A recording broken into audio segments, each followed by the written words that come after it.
coming tonight, but I especially want to thank Elizabeth and Mardine. I've been peppering them with emails, Mardine, for about 18 years on the history of the Bradley and the Hickox house and families. We are about this close to finishing it, but we should be that close. We started about here. So we've got a long way to go, and one of the things that I wanted to ask everybody is, whoa, hello. If you know anything, know any family that ever knew the Hickox or the Bradleys, who might have family photographs from Christmas or birthdays or 4th of July or whatever, please get them over to Elizabeth and Mardine, because they're trying to put the whole history of the house together, and you can't believe how many gaps we have. Some of them I'll show you in the program tonight. No, I'm not going to show you the solution to it, because we don't know all of these things. We still have questions, but I'll show you some of the questions we still have that are open. And I also want to thank the Kankakee City Council. I spoke with them for a few minutes last night, the head of the county board, and all the commissioners in the Historical Society and the Preservation, I forget exactly what the name of that group is here, but Mardine's on the county board of that too. And thank you so much for coming. I'm going to start the program with a little background on Frank Lloyd Wright's works. He was born in 1867, 2 years after the end of the Civil War, and he died in 1959, 2 years after the Russians launched Sputnik. So that's quite a long time to live. If you can't see, go ahead and move your chairs. They're very light. I'm hoping it'll be worth the move, because I'm going to be standing right here. So if you want to move up over here, or move to the middle, or whatever you'd like to do, go ahead. Okay. This is Frank Lloyd Wright in about 1900, and this is a piece of his stationery showing his letterhead and his little red triangle. And his telephone was 53 out in Oak Park. And you had to ring it up and ask for 53 at that time. Frank Lloyd Wright's first project was his own house in Oak Park. Can we take the can lights down a little more? Thanks. There was a watercolor that was done right after the house was finished, which helped us figure out what the coloration of it was and some of the other architectural details. The slide on the right is what it looked like about the time that it was purchased by a group that ultimately became the Frank Lloyd Wright Home and Studio Foundation from Mrs. Nooker, who was a widow who had owned it with her husband for many years. And the home section, which is over on the right-hand side with the gable roof, was a separate building from the studio side, which is that lower sort of brown area on the left side. And she would have to go out of the back door of the home, outside, around the back of the building, and enter another door into the studio when she was giving tours. We didn't learn this till after we had gotten the building. Ultimately, we located the opening between the two buildings, reopened it, and of course it's pretty much back to the way it was when Frank Lloyd Wright was there. This is the interior of it, about the time that the property was taken over, and it looks very different now. Those were not the original colors. There we go. Whoops, that was the wrong way to go. Okay. And the front porch was taken off. We found the other window up in the top. It's a pretty amazing project in itself. This is the dining room. Before and after, there was a built-in seat, just like you see in the Bradley house. These tall back dining chairs. If you look at the chairs on the historical photograph, you'll see that the spindles in the back are actually a helix, like a DNA molecule. And in the other photograph, the newer one, the color one, they're square. And Frank Lloyd Wright's son, Lloyd, told me that the kids would sit backwards on the chairs and kick them out. They were a lot of fun. This is a chair that we believe that Frank Lloyd Wright had designed. It showed up in 3 of his buildings. This particular chair was owned by his daughter, Winslow's daughter, which is Frank Lloyd Wright's first client. On the left-hand screen was a view of the interior of the playroom that Frank Lloyd Wright built in 1895. He ultimately had 6 children, and I was lucky enough to have met 4 of them when I started my interest in Frank Lloyd Wright's work. That statue above the opening there, above that little painting, and next to those are glass balls hanging down in a very artistic fashion, is a Venus de Milo, which is the original of it is in the Louvre at the top of a very important stairway in the museum. And this is a statue that was a plaster reproduction that we find in many, many Frank Lloyd Wright houses, the Willits house and Frank Lloyd Wright studio here. There was also a copy of this in the Bradley house. So if anyone has a copy of this plaster casting, I'm sure that they would like to have it for a little while after they opened the house. In 1897, Frank Lloyd Wright built his studio on the Chicago Avenue side of his house, and this is a rendering of it that he'd done. I don't know if it was before or after the building was built, and this is a photograph taken soon after the construction. This is what it looked like very early on, right after it became open to the public. And the plaque that you see on the left-hand side, this is Frank Lloyd Wright, architect, is a reproduction of one that was in that exact location that he took out when he sold the property, and he moved it up to his house up in Wisconsin at Taliesin. That original one is still up there on a gate post. And there are a lot of subtleties in Frank Lloyd Wright's houses, and one of the things that I've learned over many years of studying this man is it's difficult to use the words always and never. And one of the things that we just happened to notice one day is if you look at the center between the 2 pieces of trim, this is the arches in Frank Lloyd Wright's playroom. The upper part has green on the left and the lower part is red, and it reverses on the right-hand side. All of these little subtleties, I think, lend a lot to what he describes as his organic architecture. He's trying to repeat nature. This is Frank Lloyd Wright's family, and here he is sporting a mustache. His youngest son, Lloyd, is the baby in this picture, held by his wife, Catherine.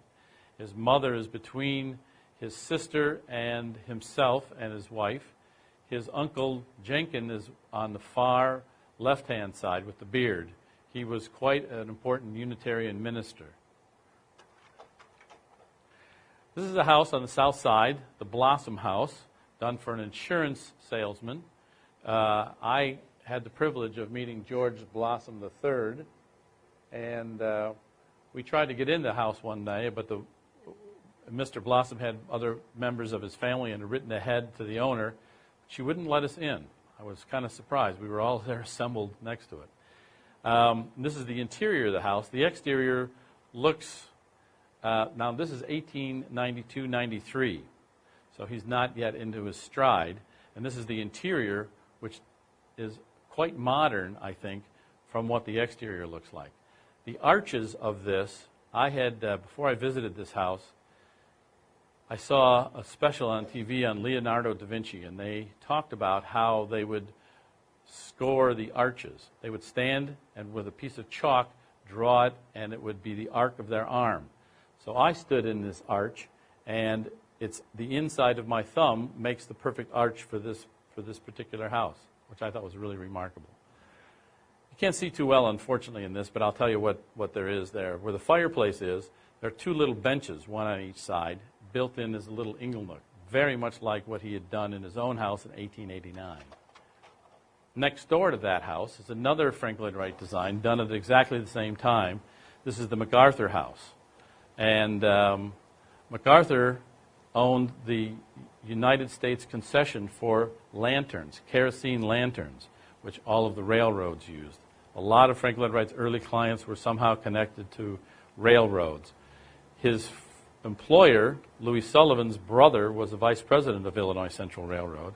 And it just so happened I worked for them for a while and found a lot of drawings from the Adler and Sullivan practice when they were throwing them away when we were consolidating the offices. And this is the door on the MacArthur house, which is down the side, sort of up the sidewalk. But it's this very dark plaster. red plaster, which is still in the building.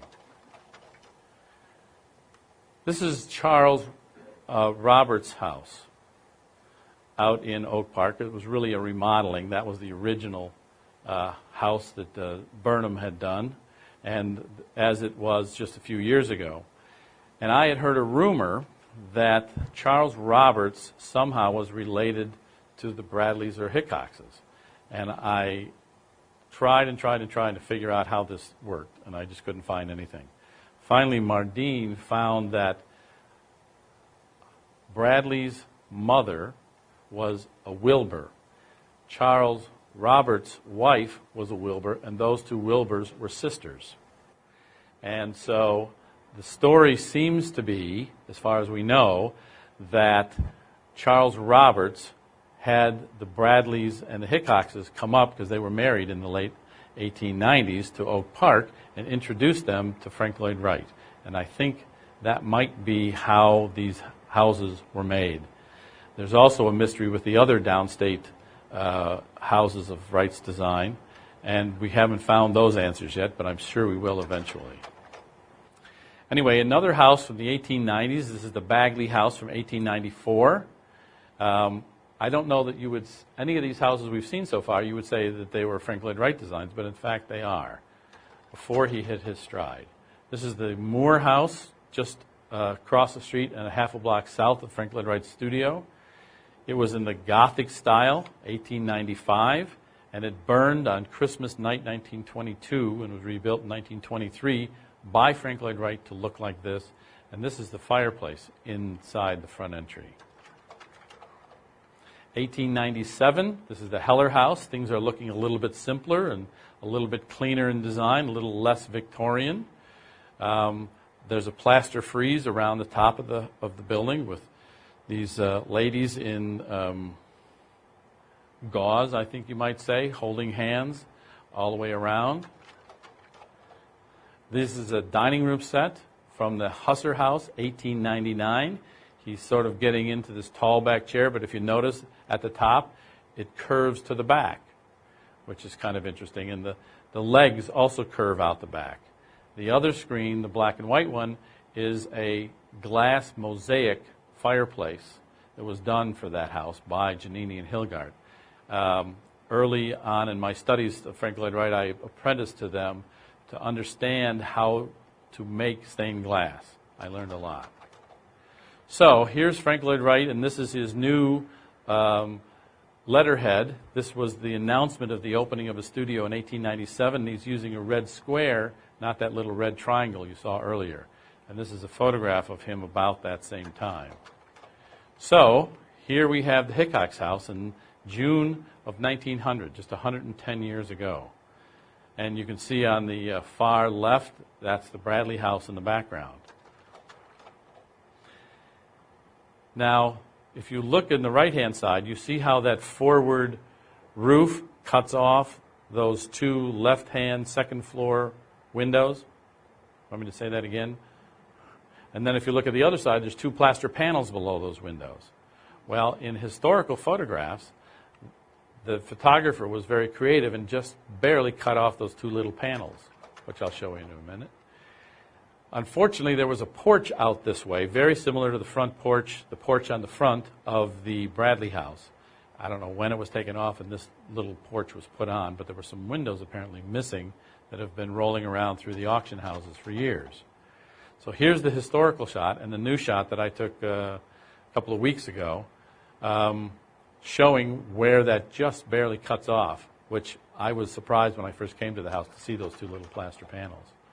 Anyway, here's the entry, and it's a gable roof on all sides, which I think is pretty interesting and certainly makes it look like a sort of a Swiss chalet style, which is how it was represented in the newspapers. And there's the floor plan.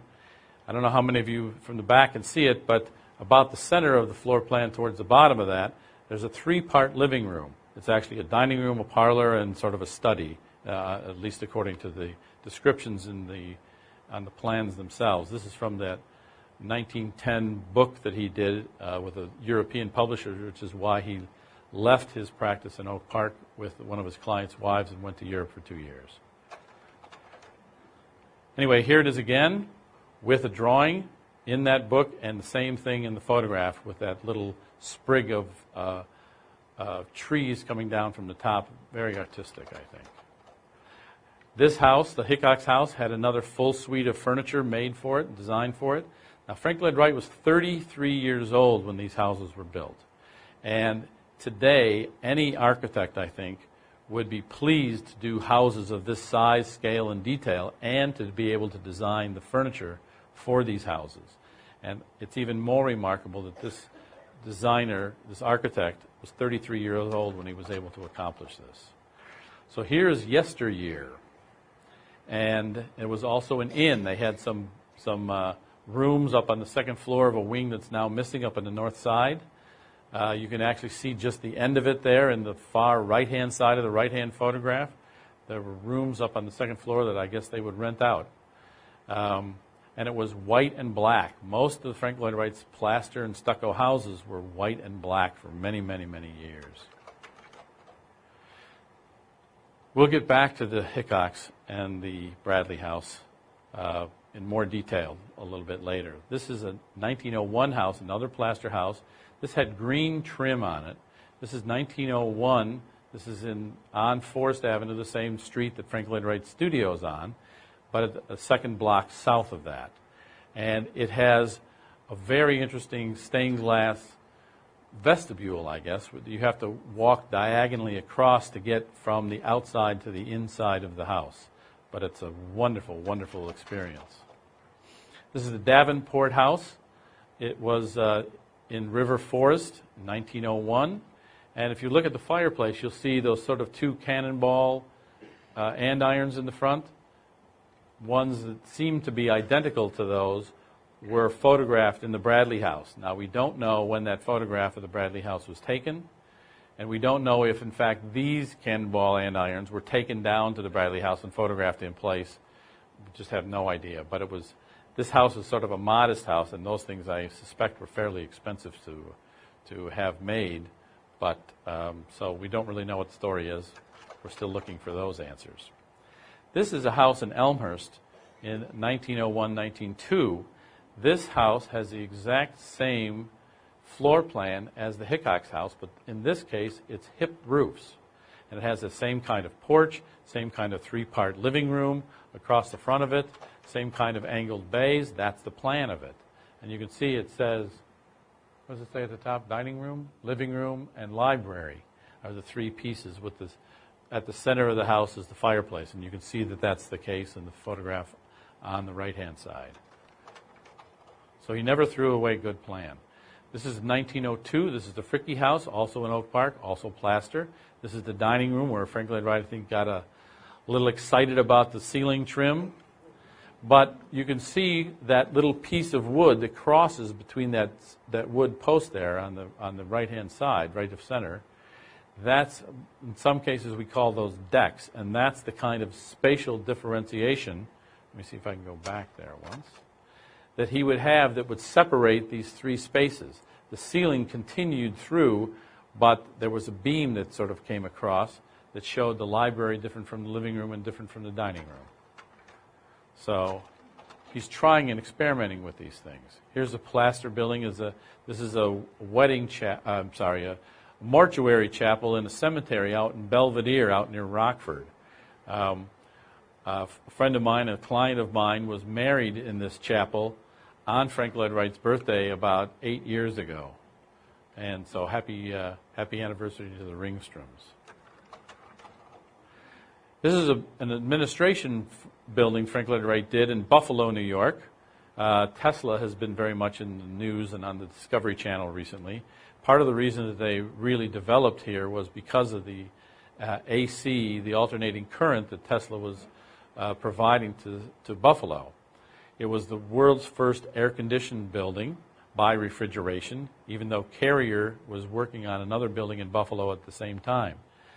On the left-hand screen is the world's first metal office furniture. And you'll notice the chair of the desk actually pivots off the leg. And also the back of that chair, there's a little clip at the bottom of the back that unclips, and the back folds down and swings underneath the desk to make it easy to clean up after work was done at the end of the day. And Frank Lloyd Wright also in this building invented the wall-hung toilet, again for the ease of cleaning to make the continued operations of the building less costly to his clients. This is Unity Temple in Oak Park, all concrete. This made news in Germany where they were very much interested in cast-in-place concrete buildings.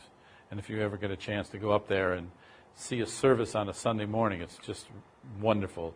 So many seats, so close to the pulpit, it's worth the wait. We really think that this is sort of his last prairie house. This is the Roby House, which goes to extremes in some of the overhangs here. And it's a masonry building, not a stucco building. It's the Roby House from about 1908, 1909, down near the University of Chicago on the south side. If you know where the Museum of Science and Industry is, this is just a couple blocks away from that. In 1913, he builds this house for Mr. Little. Mr. Little's first house was in Peoria, up on Moss Avenue on the bluff just above the city. He owned and operated the electric facilities for the town, and then in 1913 had Frank Lloyd Wright do this house for him on a lake on the west side of Minneapolis. Mr. Little's daughter never really cared for this house. She built another house right next to it. The zoning people came out and said, "Oh, I'm sorry, you can't have two houses this close together. You have to tear one of them down." She said, "Well, I never liked this house, so I'm going to tear this down." The Metropolitan Museum of Art bought the house. The photograph that's on the right-hand screen has snow in it. I happened to be there while I was still in school. We heard it was going to be demolished. We ran up during spring break. Of course, that's when they have their big snows. And photographed it. And then 10 years later, the Metropolitan Museum of Art hired me to rebuild it inside the American wing where it still is. This is the Hollyhock House from 1919 in Los Angeles. It's up on the top of a little hill, which was, in fact, an olive grove. And this is some of the stained glass from that house. He's progressed in many ways in the stained glass designs, but purple was apparently the favorite color of Aline Barnsdall, who this house was built for. Another house a little bit away up near the Greek Theater in Los Angeles. This is the Charles Ennis house, and one of the examples of the stained glass windows from that house. They kind of remind me of desert plants in this house. Purples and deep yellows and blues and things in this house. Both the Barnsdall house and the Ennis house were, the stained glass was done by a firm that was founded in 1897 in Los Angeles, the Judson Studios, who still has the records of the windows for these houses. Now the records that they have don't quite match the house. And a friend of mine bought a window from this house at a flea market. We went to see where it was supposed to be in the house, and we couldn't find any missing. So and it was installed in the house because one side of the cames were pitted out. So we know it was exposed to weather at some point, but we don't know what is going on with this. There's many mysteries in Frank Lloyd Wright's work. And I put this in here. This is now about 1925, 26, 27, and this is Frank Lloyd Wright from that time period in his studio at Taliesin. And the photograph on the right is a barge that he designed for Lake Tahoe. And I thought I'd put this in here because it would be sure interesting to build a barge that would go on the Kankakee River here. And you get a barge tour besides the house tour. So if anybody's interested in that, please see me. And as Elizabeth said, I was asked by Edgar Kaufman to come out and photograph falling water. He told me, which I can hardly believe, that he never liked any of the photographs that were taken. And so when I went out there and met with him the first time, we brought the 1938 Architectural Forum, which was published soon after the completion of this building. And I said, "Is this what you want the photographs to look like?" He said, "Yes." Well, in the previous 50 years, the valley that this house sits in had become overgrown. So I said, well, we have to do some things. We have to cut some of these things back, and there were no insect screens. So every time I went out there, which was every other month for 2 years, they had to strip the floor of the wax, so we didn't get a reflection off the floor, and you can see in that photograph it doesn't have that. They took all the insect screens off of all the windows and changed all the lights to daylight light bulbs so that the film could capture it in real time, which was wonderful. And we also cut back the valley. We cut 40 trees that were above 10 inches high, 400 trees smaller than that. We pruned back 60% of the rhododendron, and so you could actually see the house. Now, the left-hand screen is a photograph I took from 38 feet of scaffolding that I had erected in the stream so I could get the perspective that Frank Lloyd Wright showed in his original drawings when he showed them to Mr. Kaufman.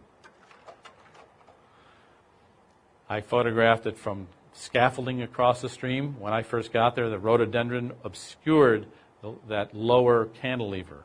You couldn't even see that. So I had that all cut back. And in the other screen, that's a night photograph, and it's pouring rain, and I have my little Nikon camera on a tripod underneath a little tiny umbrella. But photographs came out fairly well. Here's another pouring rain photograph on the right-hand screen, again at night in the fall. And the rain made all of the trunks of the maple trees black, which I think really highlighted nicely the orange leaves. And of course, while I was there, they didn't stop tours, so I have a lot of photographs with people who, when I looked down to make the exposure, they would appear and I'd see them in the film, but not see them when I was standing on the scaffolding downstream. Anyway, about that same time, he was building the Johnson Wax building in Racine, which was a much bigger job. In fact, Frank Lloyd Wright never once visited Fallingwater during construction. He spent all of his time on this much bigger project, the Johnson Wax building. In fact, the brick used in this building was made in Streeter Brick Company. This is the interior. These columns are concrete. They hold up the entire roof, and all of these tubes used as windows because Mr. Johnson was concerned about his employees dazing out at the clouds and seeing little kitty cats and puppy dogs and not doing their work. So Frank Lloyd Wright said, well, what if we made these in tubes? You can still tell what the weather is outside, but you're not going to be watching the cloud patterns. So he did this in a very artistic fashion, I think. The house on the left-hand screen is the Massaro house that we built just a couple of years ago on its original site using Frank Lloyd Wright's original 5 sketches. They were little 1/8-inch drawings, and we interpreted those up into full-scale drawings, and we built from that. In 1952, Mr. Cerruti, who was the original client here, begged Frank Lloyd Wright to design the guest house, which is on the right-hand screen, because he couldn't afford to build the main house. So the main house remained unbuilt from 1950 when it was designed till, 2005 when we actually built it. And the cantilever there is 74 feet out over the lake. And other people had attempted to do this, but they were told you have to be 35 feet back from the edge of the water. Well, my client was a sheet metal contractor and a very persuasive guy, so I don't really know what he said in the meetings he had with the DNR, but there it is. This is another view, and this is a view in the interior. The house was built around this rock, which we called the whale rock because it looked like a whale breaching the island. And this is the skylight, 1,500 square feet of skylights in this house that really make this wonderful interior atrium with the little clear stories around the edge. And the house is very low on the island if you look on the right-hand screen. And it has a 4-foot copper fascia that goes around the main rooms and a 2-foot copper fascia that goes over the bedrooms. And of course, in 1956, after many years of working with the city of New York, the Guggenheim Museum began to be built. It was finished just a couple of months after he died in April 1959. And this is the plaque that was originally on Frank Lloyd Wright's studio in Oak Park, Frank Lloyd Wright architect. And this is, again, a picture of him from about that same time. So here we are back at the Bradley House.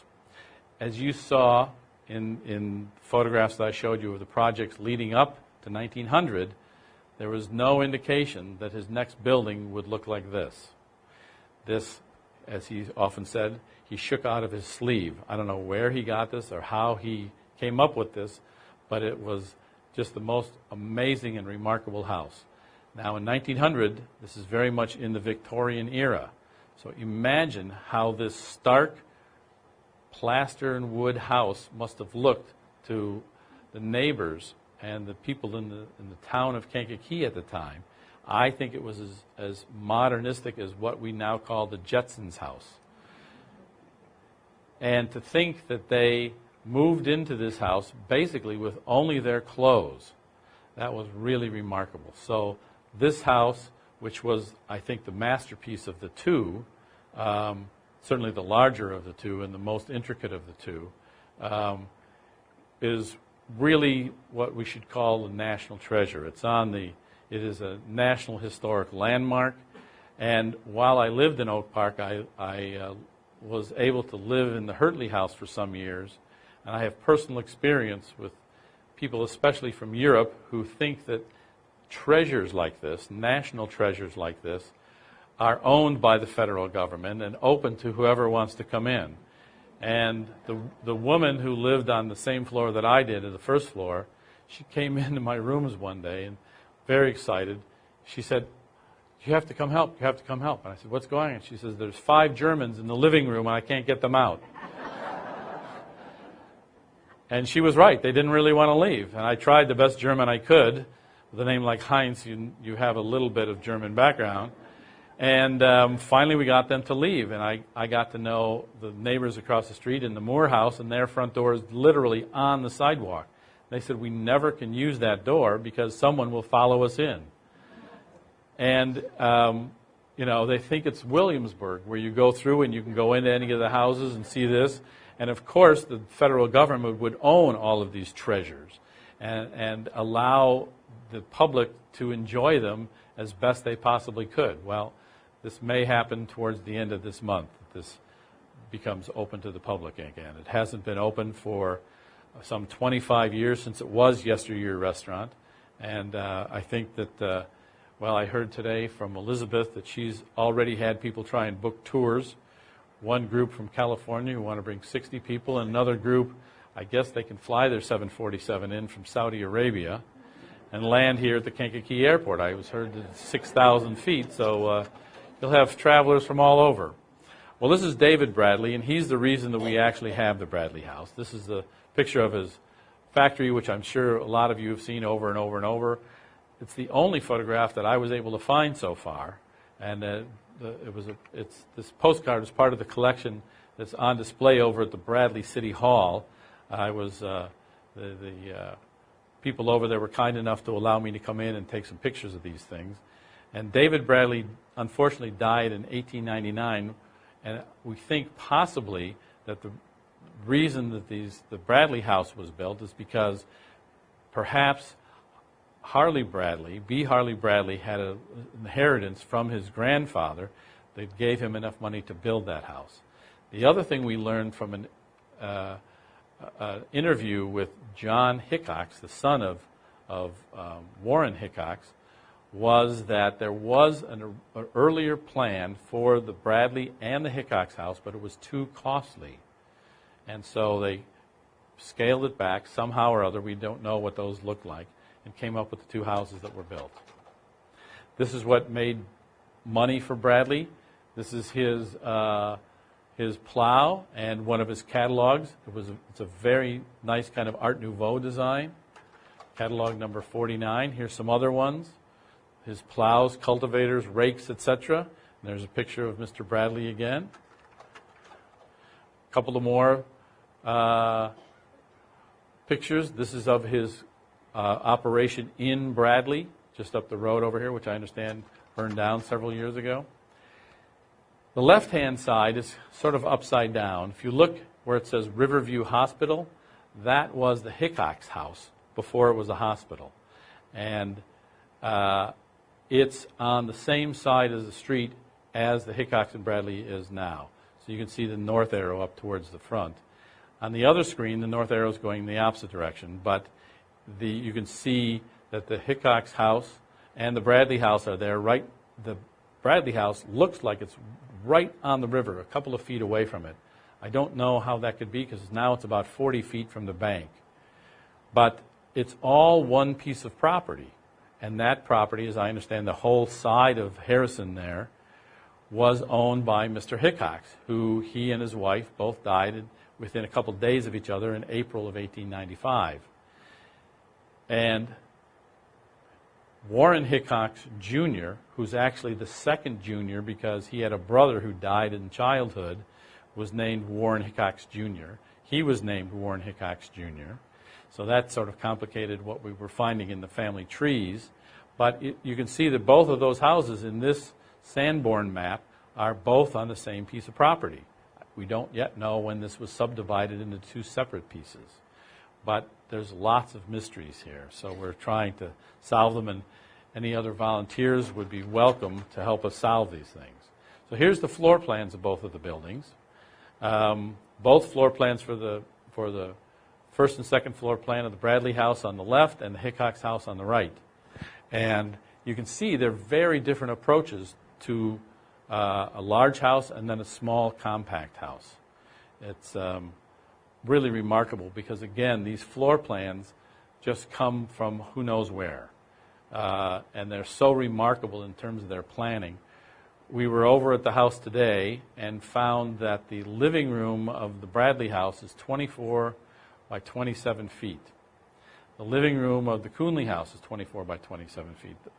The living room of the Willits house is 24 by 27 feet. There was something about that size that Frank Lloyd Wright seemed to be able to work with well.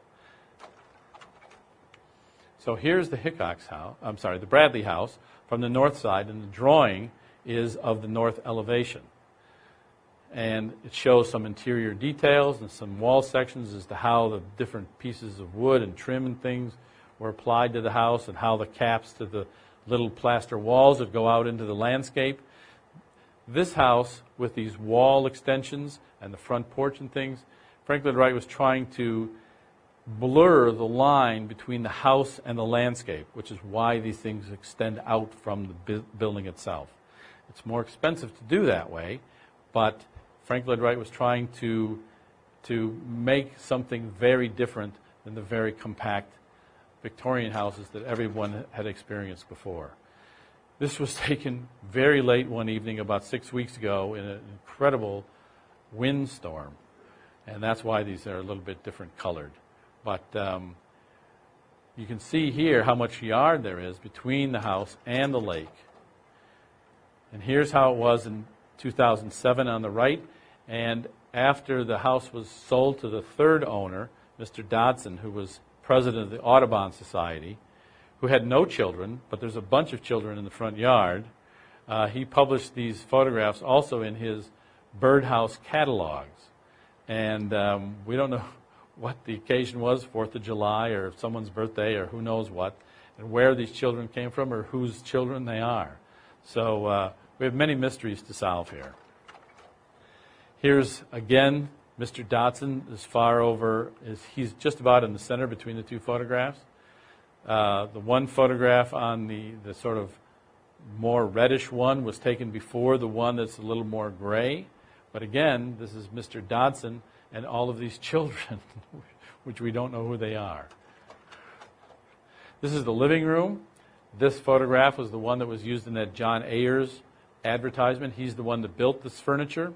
And you can see, in this case, Mr. Bradley did not want his ingle nook built in. So these are freestanding benches, or what they call settle at the time.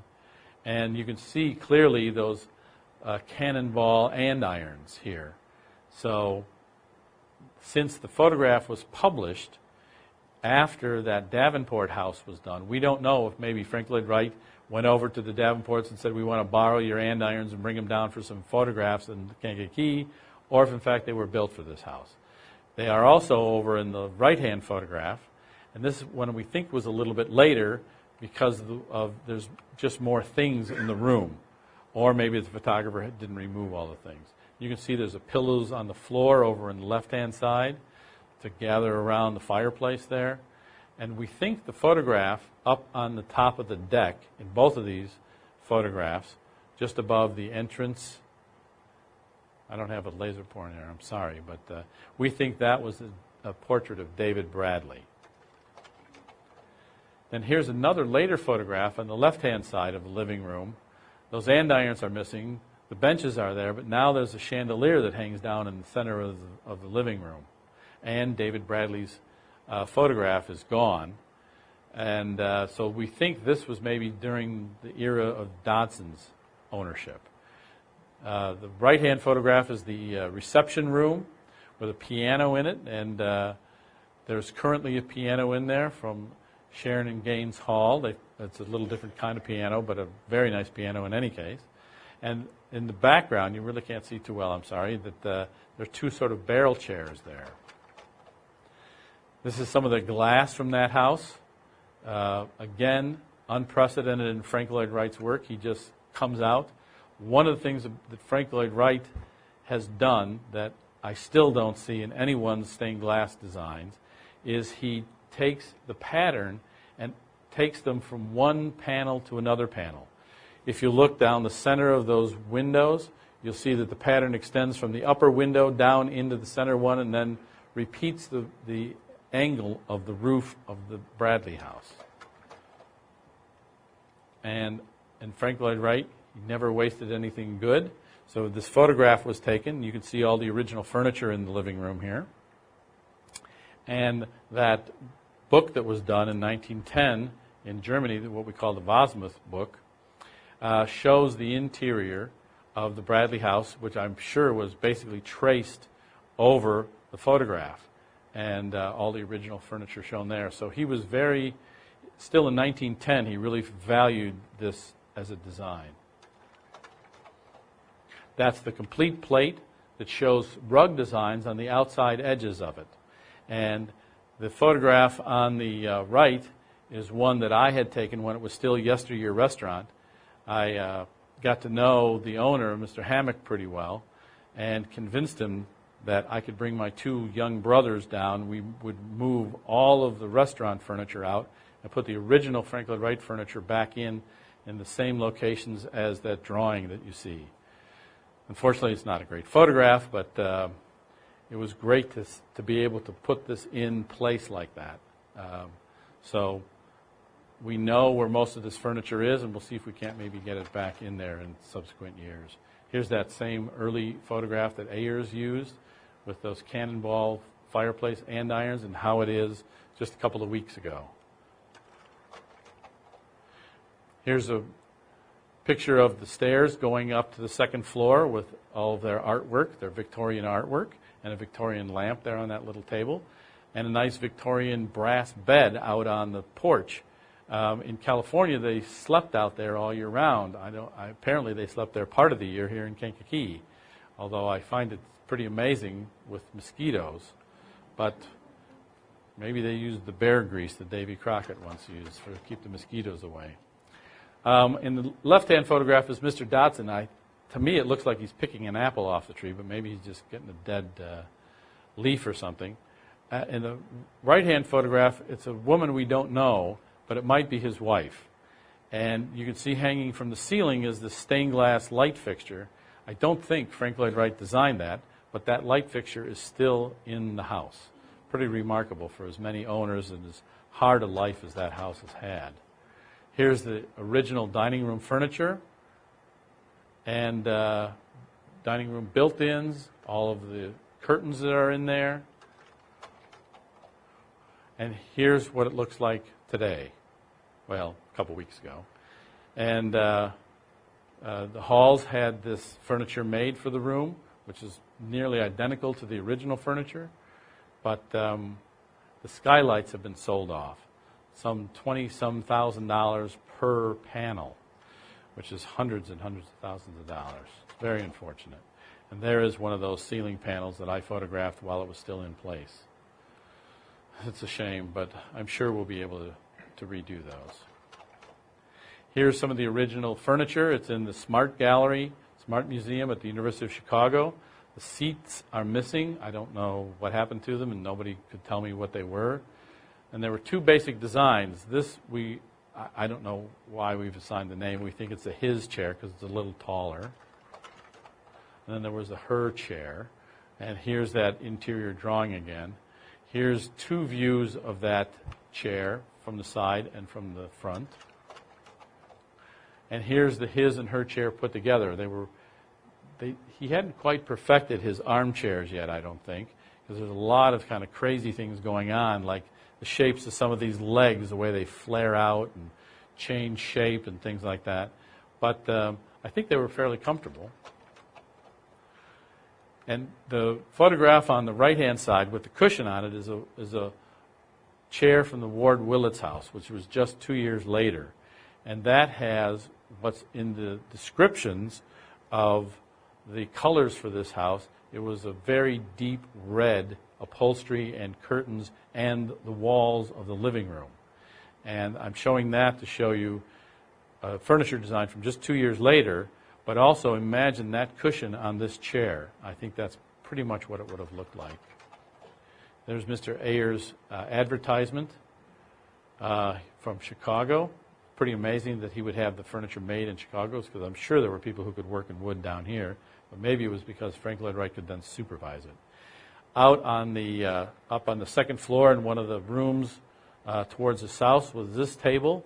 I don't know if it's a Frank Lloyd Wright. It had this weird kind of taper at the bottom of the legs. It kind of looks more like a Stickley table to me. We'll eventually find it and find out about it.